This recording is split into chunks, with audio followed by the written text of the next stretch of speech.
Hi Virgo, welcome and this is your reading. Be open-minded, hindi halos lahat makaka-resonate. Piliin nyo na lamang. And thank you nga po pala sa mga nag-subscribe at sa mga bumabalik. Welcome po tayo. Start na tayo. Give me the message for Virgo, please. Give me the message for Virgo, please. Okay, meron ka dito. Queen of Cups upright. Give me the message for Virgo, please. Meron ka ditong Six of Swords. Upright. Give me the message for Virgo, please. Meron ka ditong Seven of Pentacles. Upright. Give me the message. Meron ka ditong the Death and the High Priestess. Give me the message. Meron ka ditong the Tower. Give me the message for tamalsik to. Wait lang, wait mo ko. Five of Cups. Right. Give me the message for Virgo, please.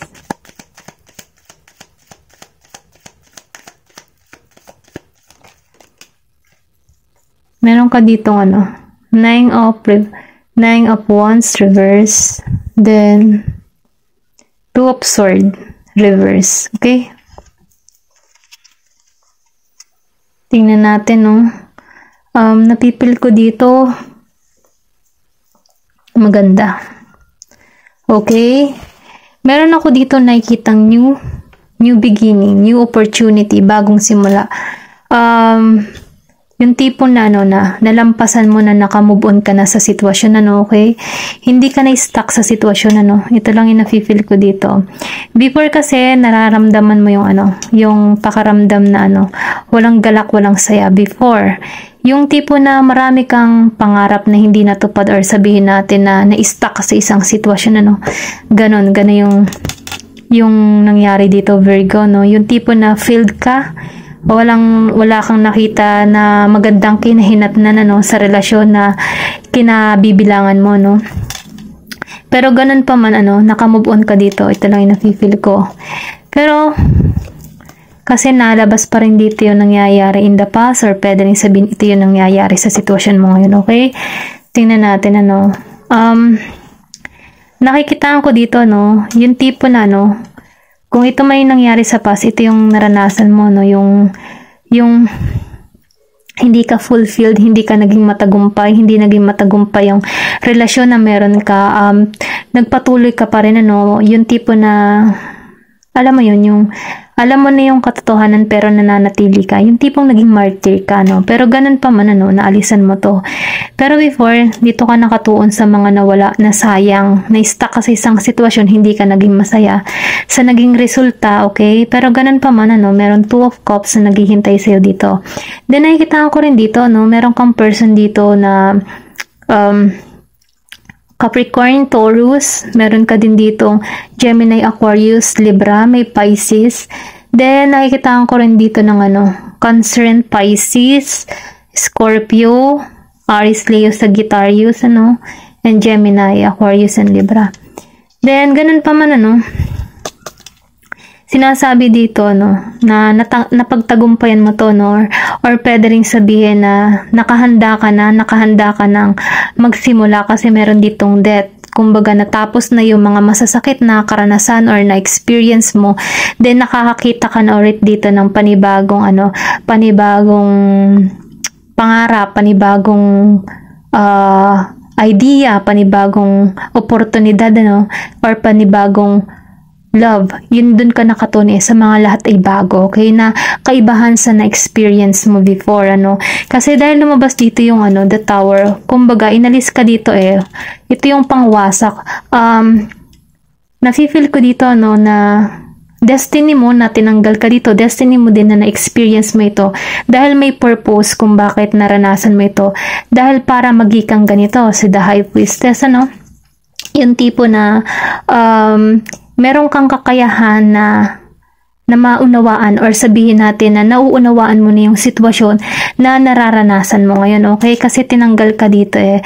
Merong purpose kung bakit nangyari ito sa'yo dahil para matuto ka, okay? Para matuto kang i-balance yung sarili mo sa sitwasyon, para din matuto ka kung sino yung mga taong pagkakatiwalaan mo at para din sundin mo kung ano yung intuition mo, okay? Then sinasabi dito, no, kahit maraming mga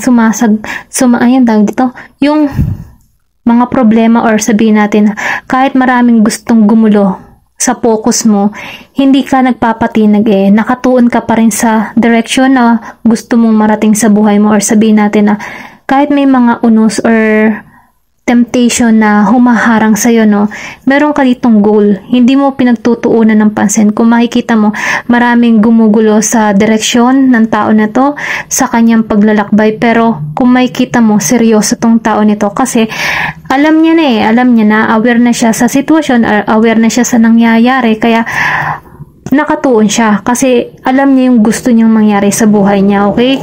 Dahil nakikita ko rin dito before, ano ka pa eh, sarado yung isip mo, nakatuon ka pa sa mga nawalan.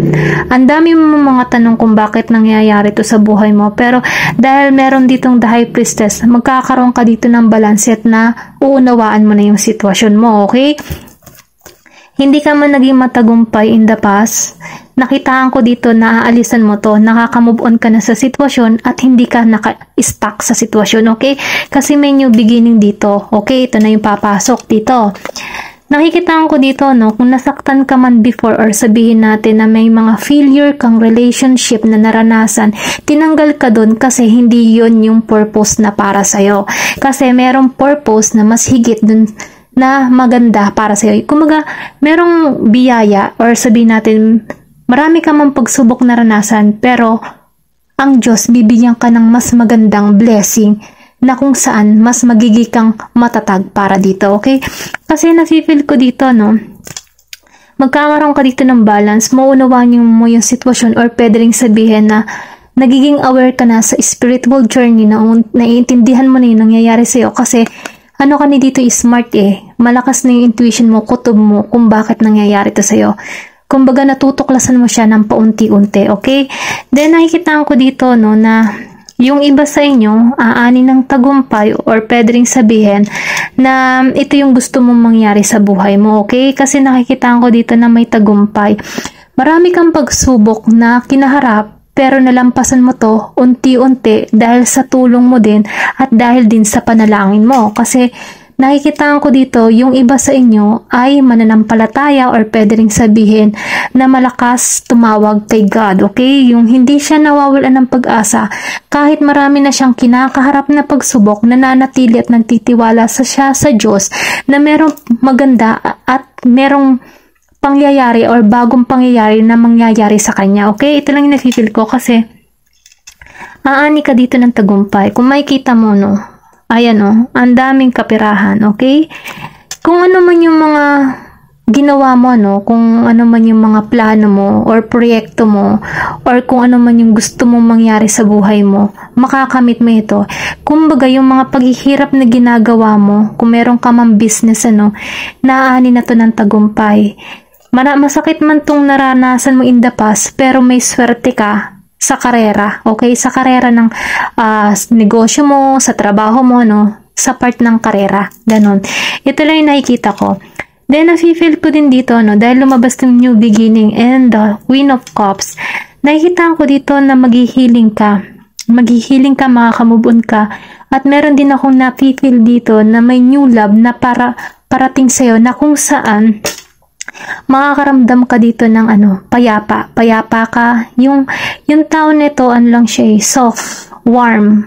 Yung tipo na lang siya, yung tipo na magaan yung pakaramdam mo sa tao nito, na magtitiwala ka agad dito sa tao nito kasi may pagka-healing energy ang tao nito, okay? Yung aura niya, yung tipo na magaling siyang manalita at naunawaan mo. Nabibigyan kanya ng peace of mind, okay? Ito na yung nafe-feel ko kasi may pagka-healing energy ako nakikita dito, okay? May pagka-spiritual or pwede rin sabihin, ang katangian ng tao na ito ay magaling siyang maunawain, okay? Kasi kung makikita mo dito, umaapoy din yung tubig, ay umaapoy baga, I mean ay, yung, anong tawag din yung sa, umaapaw yan, umaapaw yung tubig, tumatalsik, no? Kung makikita mo dito. So, ibig sabihin, nagkakaroon dito ng clarity or sabihin na malinis yung hangarin ng tao nito, okay? Yung mapipil mong malinis talaga at wala kang makikita na ano pa man, tukso, ganyan. Masyadong natural lang at naive or innocent yung kanyang energy, okay? At magkakaroon ka dito ng pagtitiwala. Mararamdaman mo ito kasi malakas yung intuition mo. Mararamdaman mo ito na nasa tamang tao ka or mararamdaman mo ito na makakapag-share ka about sa'yo, okay? Kasi nakikita ko rito na lalakas yung intuition mo dito. Kung hindi ka man naging matagumpay before, no? Meron ditong huli na makakatulong sa'yo, okay? Para mapalitan ng galak or pagmamahal yung puso mong wasak, okay? Ito lang yung nakikita ko, meron ditong new beginning na naghihintay sa'yo, okay? Ayun lamang, tingnan pa natin dito kung ano yung masasabi sa'yo, no, nitong card na to. Give me the message. Give me the message for Virgo. Ayan, meron ka dito dalawa, okay? The crowning and rose without thorns. So, rose without thorns. So, ibig sabihin, andun ka sa tamang landas, kasi wala nang masyadong pagsubok, no? Kasi kung makikita mo, yung thorn, masakit, di ba yun, pag natuso ka? Rose without thorn, mararamdaman mo na itong parating sa'yo ay likas na mabuti, okay? Kasi makikita mo dito, na may healing energy. Then nakikita ko rin dito na nasa tamang path ka na kung saan magbibigay ka ng mararamdaman mo yung saya. Okay, kapayapaan. Then nakikitaan ko din dito na mararamdaman mo na na sweet ang buhay, yung tipo na masaya lang Kasi kung makikita mo dito, mapayapa yung babae, then pinapalibutan ng bulaklak. Yung mararamdaman mo na nasa tamang landas ka. Ayun, ito lang yung nafe-feel ko dito, sa Rose Without Thorn. Then dito, sa The Crowning, kung makikitaan mo dito, magkakaroon ka dito ng kung makikita mo dito yung babae, may crown din, okay? Then may crown din dito. So, ibig sabihin, magkakaroon ka dito ng kaliwanagan. Okay? Maiintindihan mo, magkakaroon ka ng talino dito. Then, nakikitaan ko rin dito na meron ditong fertility. Okay? May magbubuntis. Meron ditong isisilang. Kung makikita mo dito, may bata. Sabihin natin na meron ditong isisilang or sabihin na ito yung magiging ina ng iyong anak or ama ng iyong anak. Okay? Ito lang yung nararamdaman ko, meron ka ditong bagong simula, new opportunity. At magiging kang mapayapa dito, okay? Ito lamang thank you for watching and love and peace.